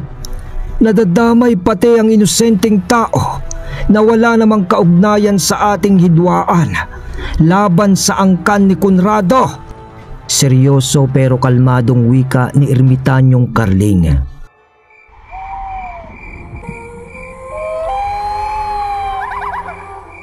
Paglipas ng gabing yun, wala silang ibang ginawa kundi ang magpahinga. At pagsapit ng kinabukasan, panay ang pagpapakain nila ng orasyon sa kanilang mga gamit. Sa tulong ni Ermitanyong Carling at simbolo ng araw sa dibdib nito, nagawa nilang palakasin ang kanilang mga gamit. Nang makailang araw ang lumipas, medyo kalmado ang paligid. Wala silang mga nararamdamang pagpaparamdam mula sa mga nilalang at maging ang mga alaga ni Manong Greg. At ang San Telmong kaibigan ni Ermitanyong Carling ay walang nasasagap na balita tungkol sa mga plano ni Conrado. Sa isang matiwasay na umaga, nagpaplano na sila sa gagawin nilang paglusob sa kinaroroonan ni Conrado. Seryoso sila noong nag-uusap-usap hanggang sa may marinig silang boses na tinatawag ang pangalan ni Manong Greg. Manong Greg! Manong Greg! Tulungan nyo kami! Tulong! Wika ng tinig na kanilang narinig, kaya naman napatayo silang lahat at agad na lumabas ng kubo. Paglabas nila, nakita nila ang panauhin na hingal at halos maluhod na sa lupa dahil sa pagod. Oh, Topacio!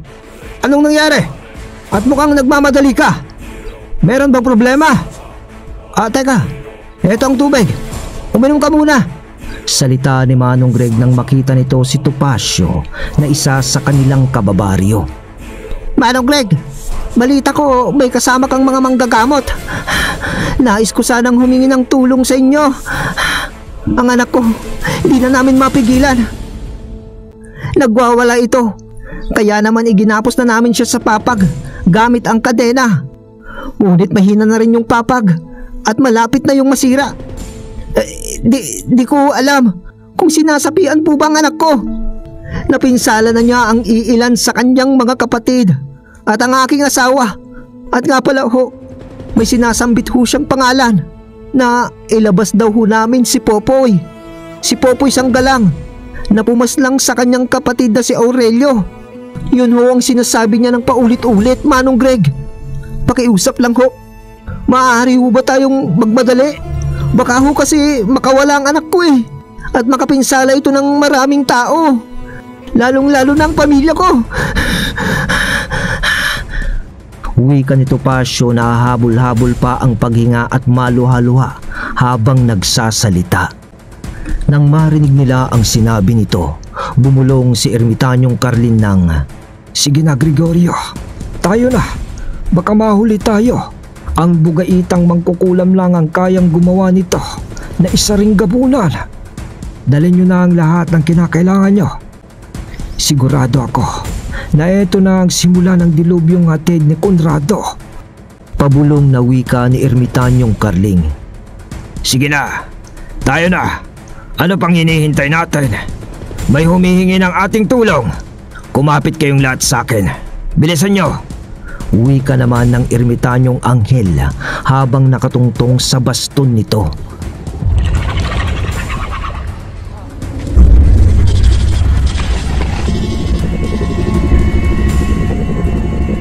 Maya-maya pa, laking gulat na lamang nila nang maging isang espiritual na bangka ang baston at kaagad na lumutang sa himpapawid.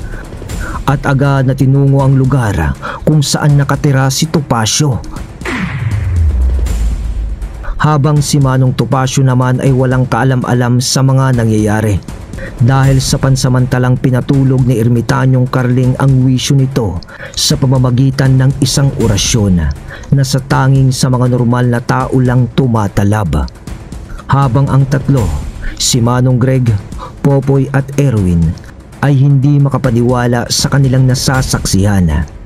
At para naman kay Popoy, di masasabing di totoo ang lahat ng yun sapagkat yun ang kanilang nararanasan sa sandaling yun na ang baston ni Ermitanyong Anghel ay naging isang barkong lumilipad sa ere. Habang namamangha ang tatlo, nagwika si Ermitanyong Carling ng, "Maaari bang itikom niyo ang mga bibig niyo, mga iha? Baka mapuno ng hangin ang sikmura niyo." "Isa lang ito sa kayang gawin ng aking kapatid na si Anghel. Isa lang ito sa abilidad ng tangan niyang baston. Ang baston ni Noah." Wika ni Ermitanyong Carling. Sila namang tatlo ay hindi na nagawang makasagot sa sinabi nito hanggang sa Andito na tayo! wika ni Ermitanyong Anghel. Kasabay ng marahan nilang paglapat sa lupa. At paglapat nila sa lupa, agad na naglaho ang espiritual na bangka at muling naging baston.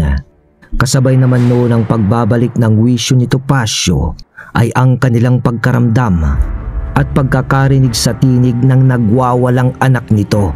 Magtatanong pa sana si Topacio, ngunit di na ito nagkaroon ng pagkakataon nang mabilisan silang pumasok sa kanilang bakuran. Paglapit nila sa tahanan, agad na tumawag si Topacio at agad din naman silang pinagbuksan ng asawa nito. Sa bungad pa lang ng pintuan ng bahay ni Topacio, naramdaman agad ni Popoy ang nagwawalang negatibong presensya. Pagsilay nila sa dalagang marungis, puno ng bahid ng dugo at naglalaway ng itim na likido habang nakahilata sa papag at nakagapos ng kadena. Nang agad itong tumitig sa kanila at nanlilisik ang mga mata, mararamdaman mo ang kakaibang presensya sa pagtitig nito. Tas ay nagsalita ito ng patanong sa garalgal na boses at yung tunog ay parang tatlong tao ang nasa loob nito. Sino sa inyo si Popoy? Kasama niyo ba si Popoy Sangkalang? Ang tampalas ang pumaslang sa aking kapatid na si Aurelio. Wika ng tinig na nakasapi sa anak ni Topacio. "Ginang Topacio, lalapitan ko na ang anak niyo. Ano man ang mangyari, panatilihin niyo ang pagiging mahinahon." Medyo pabulong na wika ni Ermitanyong Carling. At sa pagtango ng mag-asawa, marahang naglakad papalapit si Ermitanyong Carling sa harap ng papag kung saan nakahiga ang biktima ng mangkukulam habang nagbibitaw ng orasyon para puder at bakod sa katawan at mga pamakong dasal para tuluyang maigapos ang sapi sa katawan ng biktima. Pagupo ni Lolo Carling sa upuang nasa harap ng papag,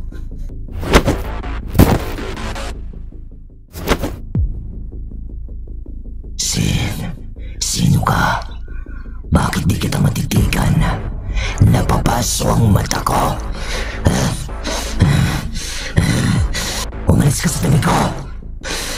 Napakainit. Umalis ka. Sigaw ng sapi habang nagwawala. "Mainit ba? Kaaga-aga pa.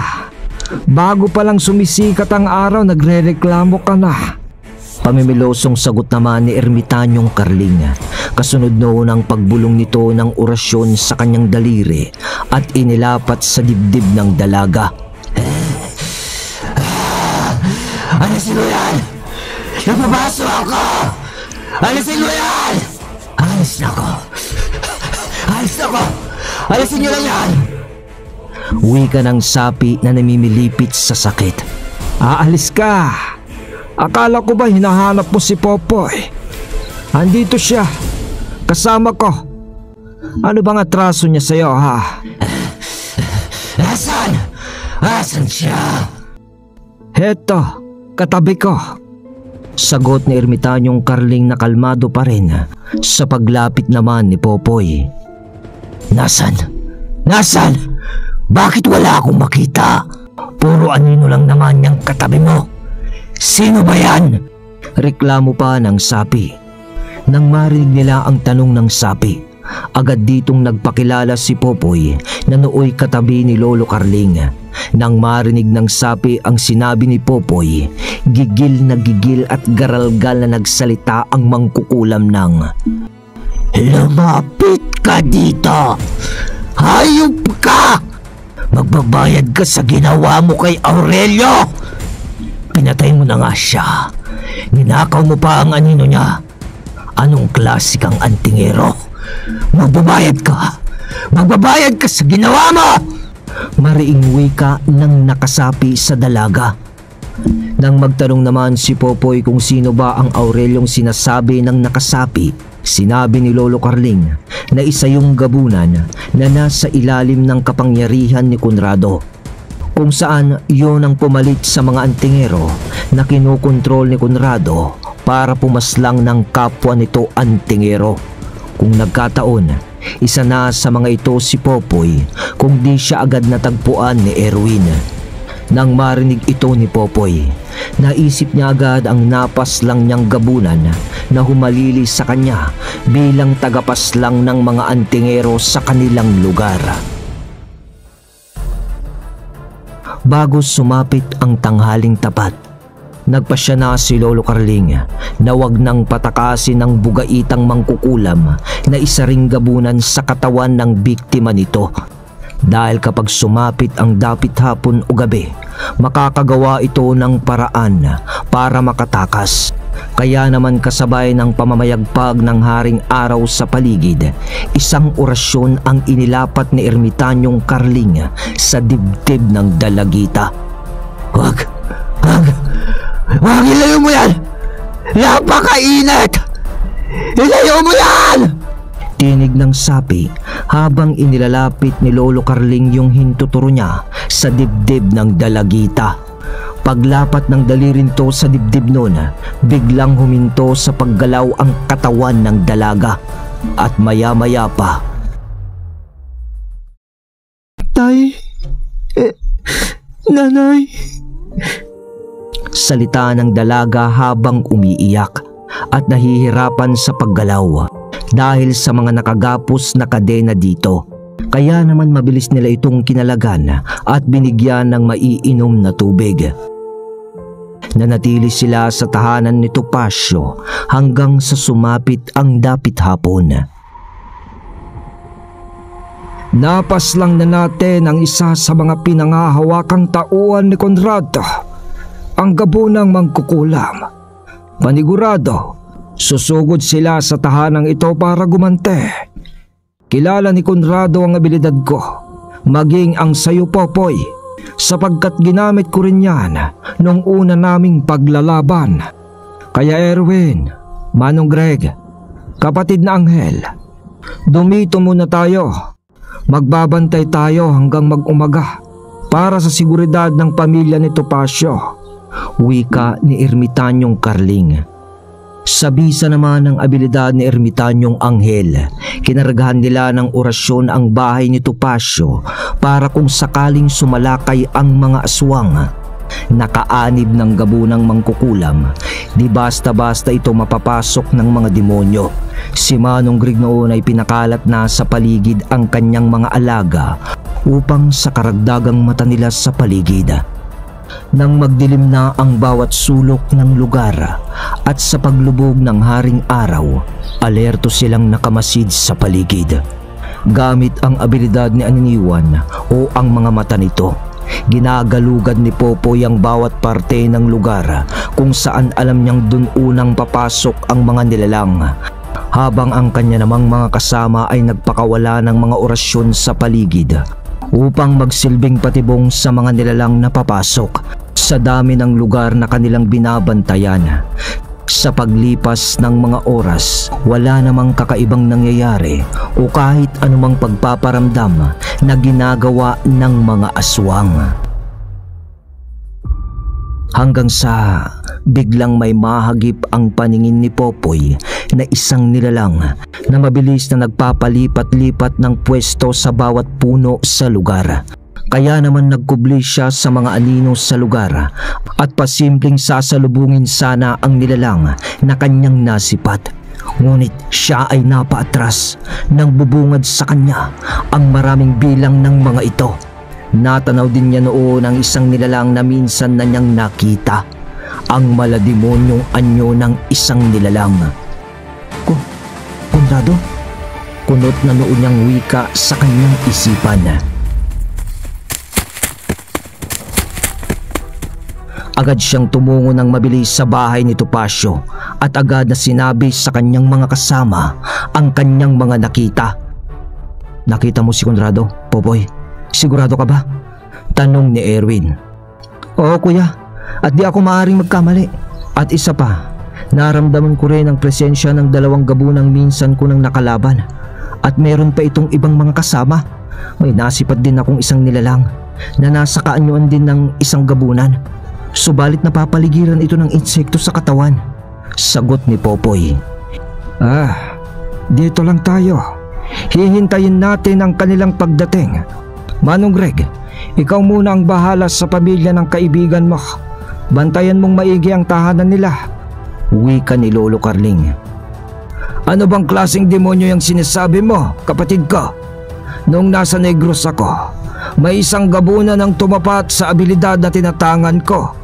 Aaminin ko, malakas ang gabunang yon. Pero para saan pa kung magpapadaig tayong nasa kanan na siyang pinili para ipagtanggol ang mga ordinaryong nilikha? Kaya naman gumawa ako ng paraan para mapaslang ko ang gabunang yon. Subalit isang antingero ang humadlang sa aming paglalaban at isinangkala ng sarili niyang buhay para sa kaligtasan ng gabunan. Pero dahil sa nilikha tayong mabuti, di ko ginawa ang pagpaslang sa antingerong yon at pinaubayan na lang sa kanya ang gabunang yon na nagdadala rin ng isa sa makapangyarihang sandatang gawa sa kadena at nakakapangilabot na presensya ng isang dyablo. Kaya kung masasabi mong ganun kalakas si Conrado, maaaring mahirapan tayo, kapatid ko, kahit na 5 pa tayong may tinatangang malalakas na abilidad. Wika ni Ermitanyong Anghel. Siyempre, hindi, kapatid ko. Sadya lang mautak tong si Conrado sa pakikipaglaban. Isinanla na niya ang kanyang kaluluwa sa napakaraming demonyo na siyang nagiging dahilan upang lumakas ng gusto itong si Conrado. At saka ang gabunang sinasabi mo, malayo ang naabot ng pangalang niyan. Sa di ko rin alam na dahilan. At marami ang nagsasabi na sadyang napakalakas nito na maging ang kapwa nitong demonyo ay natatakot sa kanya. Tugon naman ni Lolo Carling. At sa kanilang pag-uusap, biglang bumaga ang simbolo ng araw sa dibdib ni Lolo Carlito. Kasabay noon ang paghugot ni Popoy ng mga punyal sa kanyang sisidlan. At siya ding pagsisibalikan ng mga alaga ni Manong Greg, dala ang balitang. Nasa buong paligid na ang mga nilalang. At kasabay din noon ang paglapit din kay Ermitanyong Carling ng kaibigan nitong San Telmo.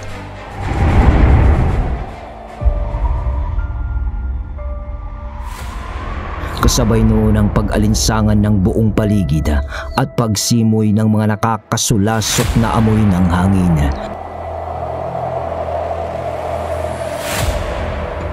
Kaya naman gumagawa ng paraan nun si Erwin upang itaboy ang mga babahong simoy ng hangin. Kasabay noon ang pagpapakita ng gabay nitong si Pahulangkog.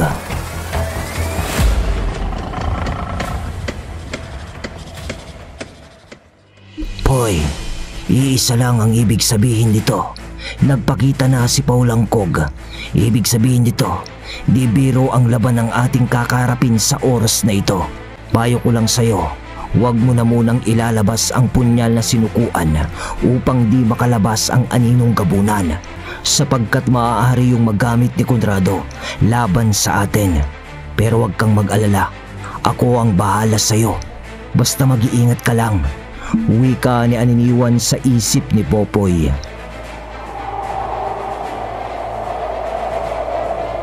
Makalipas ang ilang minuto nilang pagramdam sa mga nilalang sa paligid, nasipat nila mula sa dilim ang mga nagsili tawang mga namumulang mga mata ng nilalang. Nang makita nila ito, dito na nila mas itinaas ang kanilang mga bakod sa katawan. Ang dibdib noon ni Ermitanyong Carling ay halos magliwanag na dahil sa pagbabaga ng simbolo ng araw.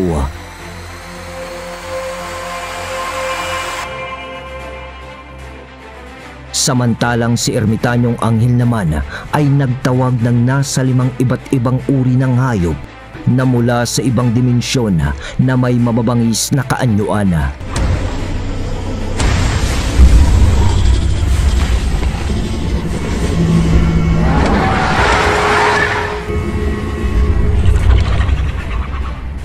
May tigre, asong lobo, serpenteng 3 ang ulo at 2 uri ng ibon na nabibilang sa angkan ng Minokawa. May nagliliyab na mga pakpak ang mga ito at may nagsisitalas ang mga kuko. Paglipas ng ilang sandali, biglang nanahimik ang paligid at tanging pagsimoy lang ng hangin ang madidinig.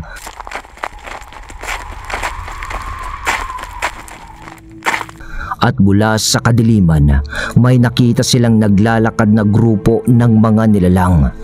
At nang tamaan ng sikat ng buwan ng mga ito, nakita nilang isa dito si Conrado na nasa kaanyuan ng pagiging tao, subalit may mga namumulang mata. At nang halos nasa 1 metro na lang ang pagitan sa kanila, huminto ang mga ito at nagwika si Conrado ng, "Kumusta ka na, Carlito? Kay tagal din nating di nagkita."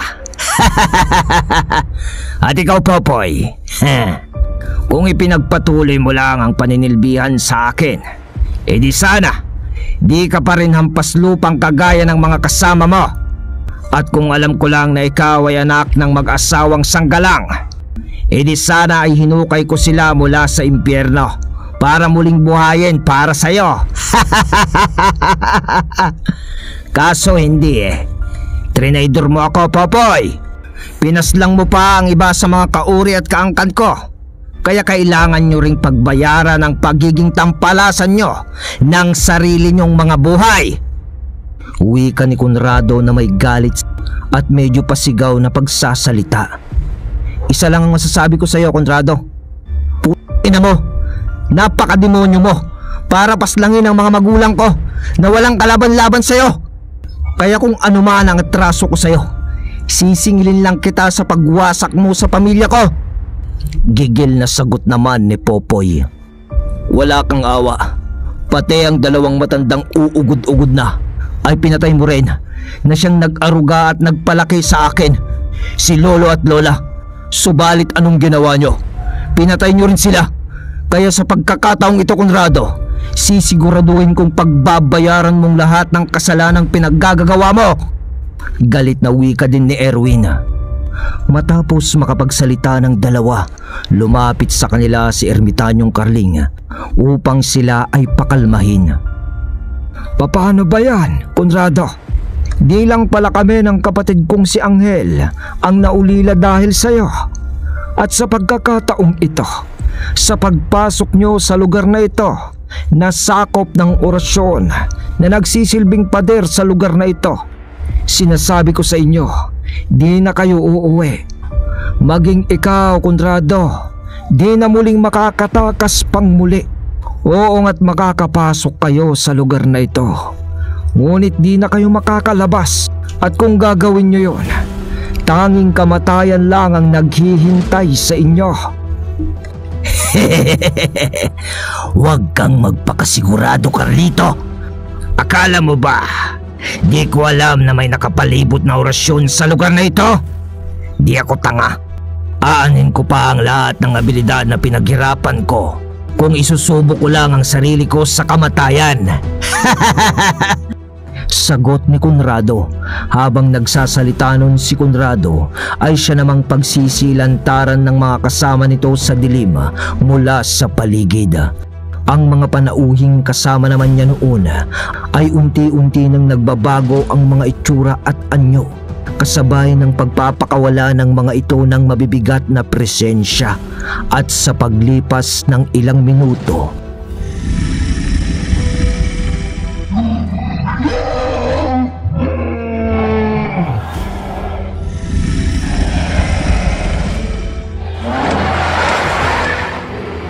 naging maingay na ang iba't ibang uri ng nilalang sa paligid. Maya-maya pa, biglang nagpalit ng kaanyuan si Conrado sa isang napakabagsik na itsura.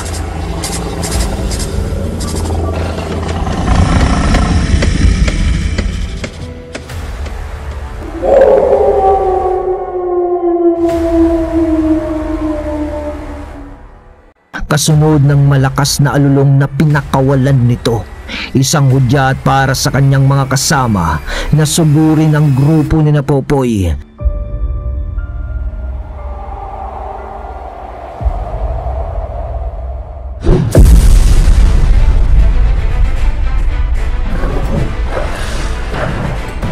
Dahil sa biglaang pagsugod ng mga nilalang, agad silang nagsihanda.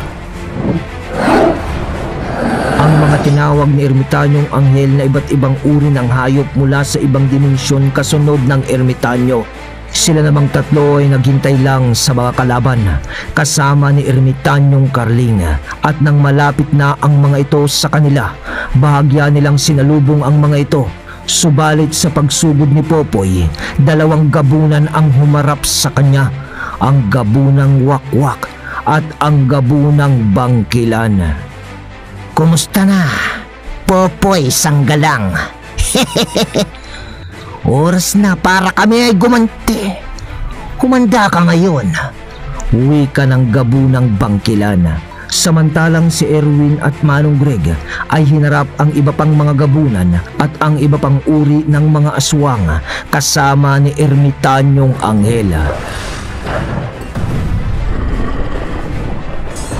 Samantala, si ermitanyong Carling naman ay bumubulong ng orasyon sa kanyang palad at agad na ikinumpas sa hangin, at sa di maipaliwanag na kaganapan, ang mahihinang uri ng mga aswang sa paligid na pinapas lang nila Erwin at Manong Greg kasama ni ermitanyong anghel ay bigla na lang umapoy ang katawan.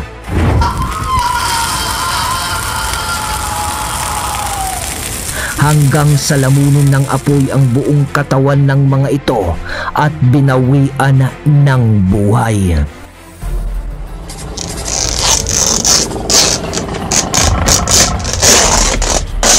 Kasabay ng pangyayaring yun ang pagpupunit-punit ni Conrado ng kanyang kasuotan.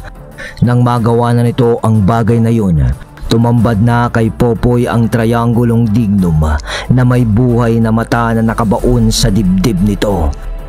Nang makita yon ni Lolo Carling, napawika na lang ito ng, "Ang agimat na mula sa kaliwang karunungan, ang trispicum dignum na may buhay na mata, nalinilok ng diablong sibilyal," wika ni ermitanyong Carling.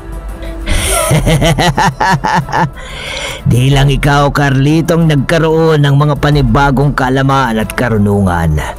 Kaya kung iniisip mo na madali mo akong mapapaslang sa pagkakataong ito, nagkakamali ka, sapagkat kayong lahat ay mawawala pagkatapos ng ating pagtutuos.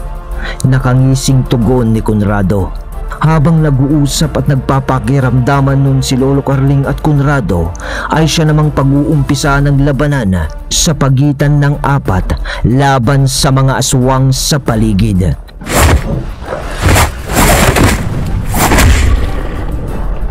Si ermitanyong anghel nun, kasama ng kanyang mga engkanto at gamit ang kanyang ay walang habas na pinagpapapaslang ang mga aswang dahil sa lakas ng mga engkantong yun at ng ermitanyo. Namamatay na lamang ang mga ito nang walang kalaban-laban dahil sa bawat tamaan ng baston ng ermitanyong si Angela ay kusa na lamang na bumabagsak sa lupa na halos durog ang katawan na animoy nabagsakan ng kung anong napakalaking bagay. Maging ang mga aswang sa himpapawid ay walang magawa dahil sa lakas ng 2 ibong may lumiliyab na mga pakpak.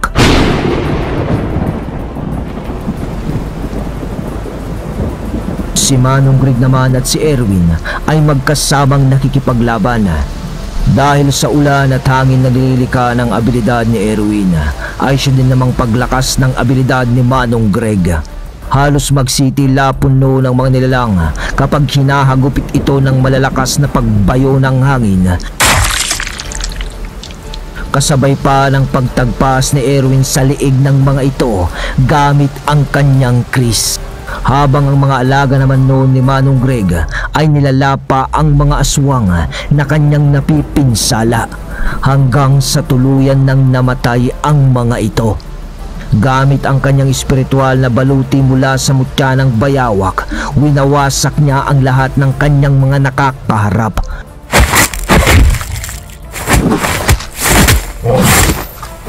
Subalit nang masugagaan ni Manong Greg ang isang gabunan, nagawa siyang makalmot nito sa braso sa kanyang pagsangga. Di man yun gaanong malalim, subalit ininda niya pa rin ito dahil sa hapde. Sa pagharap naman ni Popoy sa gabunang bangkilan at gabunang wakwak, at dahil sa medyo may kalakasan ang 2 nilalang, dito siya nahirapan. Halos puro kalmot na noon si Popoy dahil sabay siyang inaatake ng 2. Nabibigyan man niya yon ng mga pinsala, ngunit di gaanong malubha. Bagaman taglay na niya noon ang abilidad ni Aniniwan at ang lubid ni kamatayan, di niya pa rin magawang tapatan ang lakas ng 2 gabunan.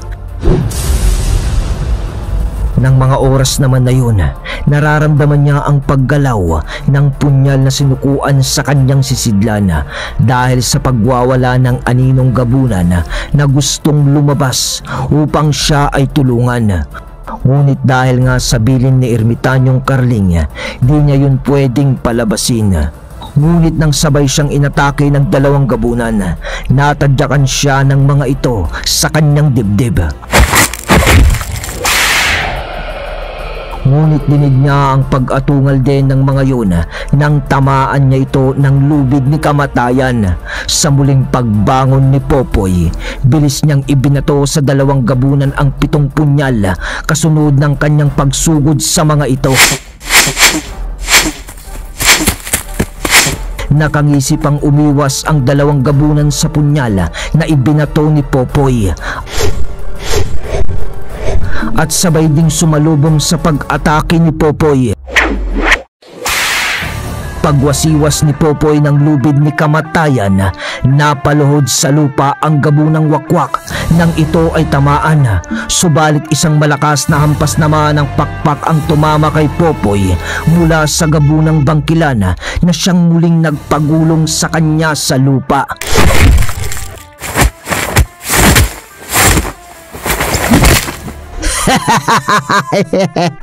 At tingero, hanggang dyan na lang ba ang kaya mo?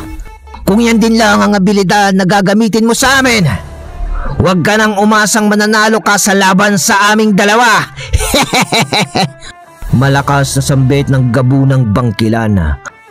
Matapos makapagsalita ng gabunang bangkilan, napatingin ito sa likuran ni Popoy habang nakangising umaatras. Nang bahagya ng lingunin yun ni Popoy, napakapkap siya sa kanyang tagiliran nang makita niya ang paglapit ng aninong gabunan sa kanya habang bitbit ang punyal na sinukuan. Natanggal pala ito mula sa kanyang sisidlan kaya nagawang makalabas ng aninong gabunan. Nanlilisik ang mga mata nitong nakatitig sa 2 gabunan habang inaabot ang punyal kay Popoy. Habang nangyayari yun, may sinambit naman si Aniniwan sa kanyang isipan. Popoy, humanda ka.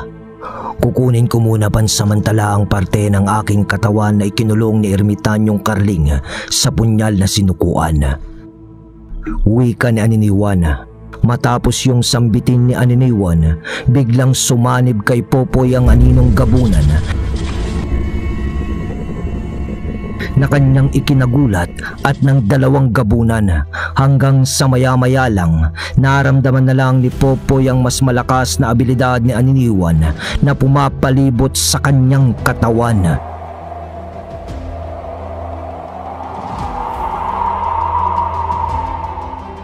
Matapos yun ay tumayo na si Popoy na mas nagliliwanag ang mga mata na siyang ikinasindak ng dalawang gabunan.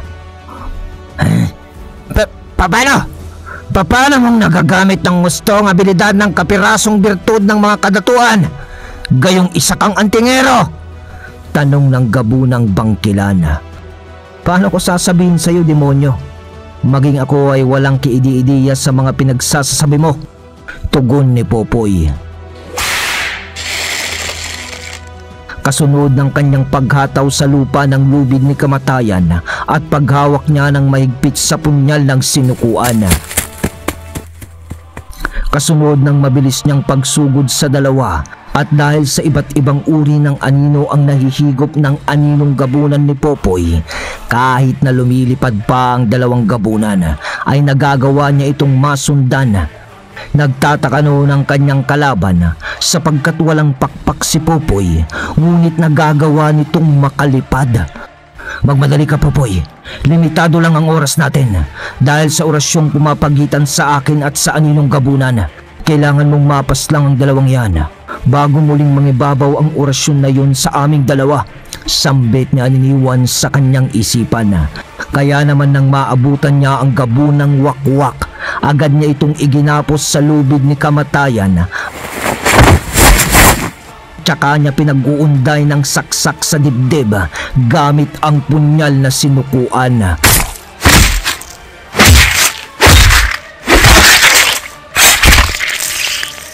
At nang mapas lang niya ito mula sa kanyang anino, ay nakita niya ang paglalaho ng anino ng gabunang wakwak. Dahil sa paghigop ng aninong gabunan nito, habang ginagawa niya yun, nasipat niya ang gabunang bangkilan na papasugod na sa kanya. At nang undayan siya ng kalmot nito, nasanggayon ni Popoy gamit ang punyal. Ngunit nanlaki ang mga mata ng nilalang nang makita nito mula sa anino ni Popoy ang malalapad na pakpak ng gabunang wakwak. At dahil sa pagkasindak, di na nito napansin ang pagwasiwas ni Popoy ng lubid ni kamatayan na siya namang pumulupot sa liig nito, kasabay ng pagtarak niya ng punyal ng sinukuan sa dibdib nito.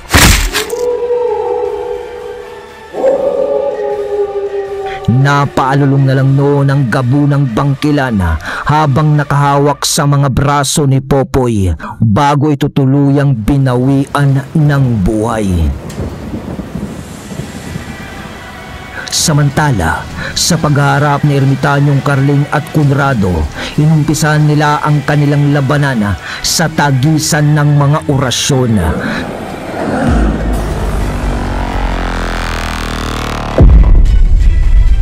Sa pamamagitan ng espiritual na aspeto, nagawa nilang mapunta sa ibang dimensyon at doon ay nagtuos sila sa pamamagitan ng pagbabatuan ng malalakas na orasyon.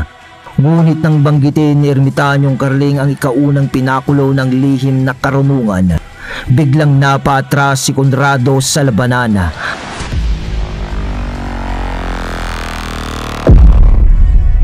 At pagbalik nila sa aktwal na mundo, natagpuan na lamang ni Conrado ang kanyang sarili na nakadukdok sa lupa.